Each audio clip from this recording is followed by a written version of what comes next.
Hi everybody, my name is Paul Girard. I'm a student loan consultant and I'm very pleased to be working with the Young Physicians Institute of the American Podiatric Medical Association to provide you with a series of repayment modules designed to help you do a better job of managing your student loans.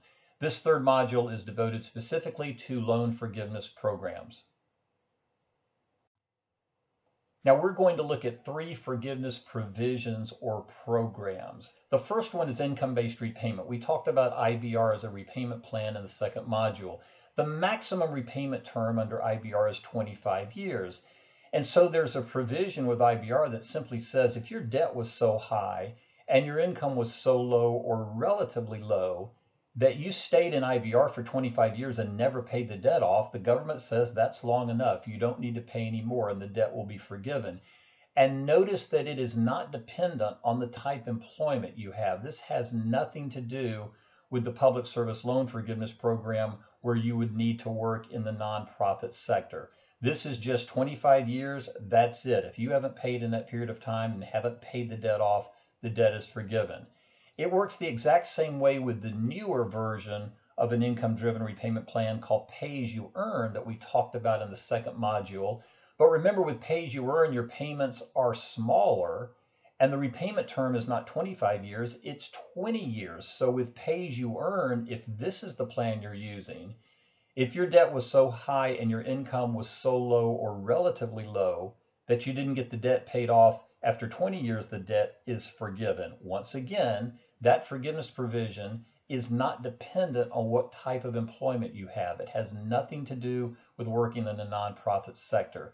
Now notice the asterisk beside both IBR and pay-as-you-earn, those forgiveness provisions. Under current tax law, and we are recording this in September of 2015, the forgivable amount under these two provisions, 25 years with IBR and 20 with pay, is going to be subject to income tax. That's something to watch carefully, and certainly those of you who might be impacted by this would want to change. So that's the IBR 25-year and the pay-as-you-earn 20-year forgiveness provision. The third program we will talk about is called the Public Service Loan Forgiveness Program, where borrowers have to meet certain eligibility requirements to have their debt forgiven tax-free. Let's take a look at the particulars of public service loan forgiveness. Now, the Public Service Loan Forgiveness Program was passed into law in 2007, and it was designed to encourage borrowers to enter and stay in the public sector or the nonprofit sector for at least 10 years by promising to forgive their debt after that period of time. Because of when this was passed into law, the first borrowers to qualify will do so in the year 2017. Now note that public service loan forgiveness is not discipline nor degree specific. Certainly podiatrists can qualify for this, but we know that more than a few podiatrists, their career path simply does not match up with the nonprofit sector and therefore with the intent of the public service loan forgiveness program. But we want to look at the requirements for public service loan forgiveness for those of you who might have a career in the nonprofit sector. Now, in order to qualify for the Public Service Loan Forgiveness Program, three things have to happen, and we cannot emphasize this enough. These three things have to happen at the same time in order for you to qualify for Public Service Loan Forgiveness. You have to make 120 timely scheduled payments with an eligible plan like Pay-as-you-earn or IBR. Remember, if you use those plans, you're going to have a balance after the 10 years or 120 payments, unless you accelerate payments. So 120 timely scheduled payments with a plan like IBR or Pay on direct loans. Only direct loans qualify for public service loan forgiveness. The government cannot forgive debt it did not make. So 120 payments like Pay or IBR on eligible loans, only direct loans, while you're working at least 30 hours per week for an eligible public service employer, which includes 501c3 nonprofit organizations, and that includes many teaching hospitals where you will be doing or have done your residency program as a podiatry medical school graduate. By the way, the 120 payments do not have to be consecutive, but if you hear this program talked about as a 10-year forgiveness program, that's where the 10-year reference is coming from, 120 payments. Now, some comments on the Public Service Loan Forgiveness Program. Borrowers who are interested don't apply now. They simply start the clock by making payments with IBR or pay on direct loans while they're working at least 30 hours a week for an eligible Public Service Loan Forgiveness employer.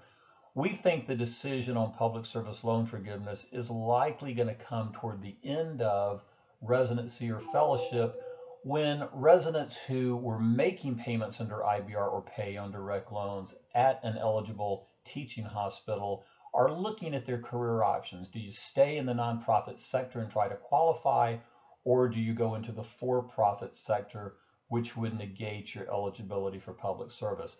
We also think that many residents like to preserve the option of using public service loan forgiveness by starting payments with IBR or pay in residency when their payments are much lower. Certainly, public service loan forgiveness is not consistent with someone who has an aggressive repayment strategy, because if you're interested in the public service loan forgiveness program and you're trying to qualify, additional or aggressive payments would be paying down the potential forgiveness amount. And there is likely going to be a cap on the amount forgiven under public service loan forgiveness for graduate and professional students. That is a proposal that is being considered on Capitol Hill. Once again, we are recording this in September of 2015. This has been proposed. Nothing has been settled on this yet. And likely changes will be, if the changes do come, we do think that the changes will impact first-time borrowers only, but please understand there's absolutely no guarantee of that. So keep the radar up on changes to the Public Service Loan Forgiveness Program. Now, if you'd like to get an estimate of the forgiveness amounts under either the 25-year IBR forgiveness provision, the 20-year pay forgiveness provision, and or public service loan forgiveness, we'd encourage you to take a look at the MedLoans Organizer and Calculator. This calculator lets you customize the numbers you'll see in terms of repayment and forgiveness estimates based on your own residency plans and your stipend, as well as your future income as a podiatrist. We always encourage you to pay special attention to the assumptions used in any calculator, including the MedLoans Organizer and Calculator. But this is a great resource to get you information regarding the estimates of forgiveness amounts. We hope this module has given you a better idea about how the forgiveness provisions work under IBR and pay, as well as how they work with the Public Service Loan Forgiveness Program. We send our best wishes for every success to you in your podiatry careers.